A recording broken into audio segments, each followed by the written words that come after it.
1953, a government scientist supposedly suffered a sudden nervous breakdown and plunged to his death from a 10th-floor hotel window. For 40 years, his family lived with the agonizing belief he had taken his own life, accepting this official story as the painful truth. But that narrative was a fabrication, and it would take his wife and children 4 decades to gather the evidence to prove it. The investigation into his death would eventually pull back the curtain on decades of state-sponsored secrecy. Looking for genuine closure, the Olson family finally had Frank's body exhumed in 1994 for a completely new, independent forensic examination.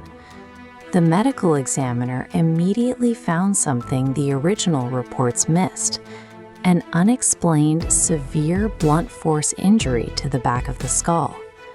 Forensic experts established a strict timeline for this trauma. They confirmed this specific head injury occurred before his body ever shattered the hotel window.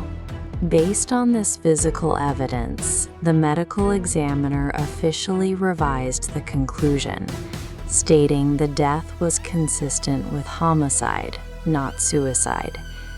If Frank Olson was struck before the glass broke, someone else was in that hotel room. The supposed suicide was a staged execution designed to bury a secret. 41 years earlier, in November 1953, Olson was working as a cleared CIA scientist attending a professional retreat in rural Maryland. During that retreat, a CIA officer secretly spiked Olson's drink with LSD. The agency wanted to observe the drug's effects and chose to dose him without his knowledge or consent. Over the next 9 days, Olson spiraled into a psychological descent marked by extreme paranoia, anxiety, and a total inability to sleep. Olson's colleagues observed the real-time effects of an undisclosed chemical weapon deployed directly against one of their own. Instead of checking Olson into a psychiatric hospital for medical care, the agency sent him to New York to be monitored by a CIA-affiliated doctor. On the night of November 28, 1953, Olson was thrown from his 10th-floor room at the Statler Hotel, dying instantly upon impact.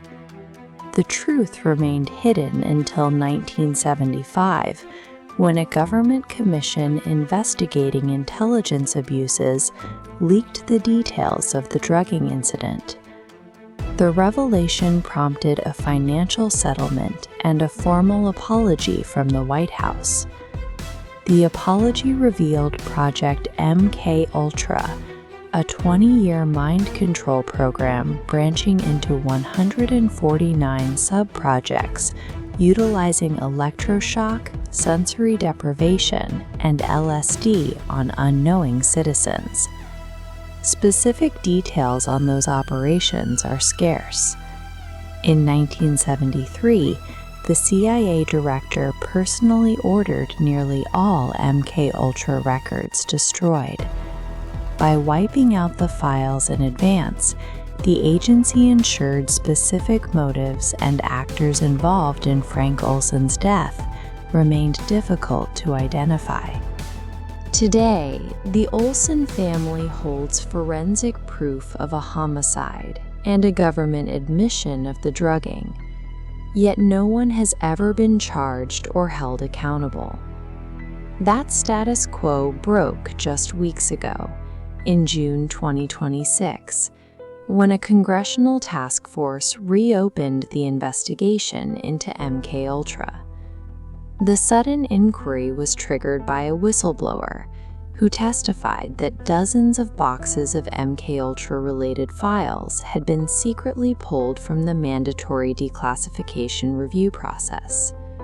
The CIA's containment of MKUltra remains a live operation, actively suppressing the remaining documentation of Frank Olson's death. The Olson family has spent 7 decades fighting an intelligence apparatus that decided back in 1973 exactly what the world was allowed to know. The files detailing exactly who was in room 1018A that night likely still exist in those hidden boxes. Whether the public will ever be allowed to see them is still an open question. If the agency was willing to do this to their own scientist, it raises questions about what MKUltra inflicted on ordinary patients, prisoners, and students. Let me know in the comments if you want that story next, and subscribe to The Darkest Drafts.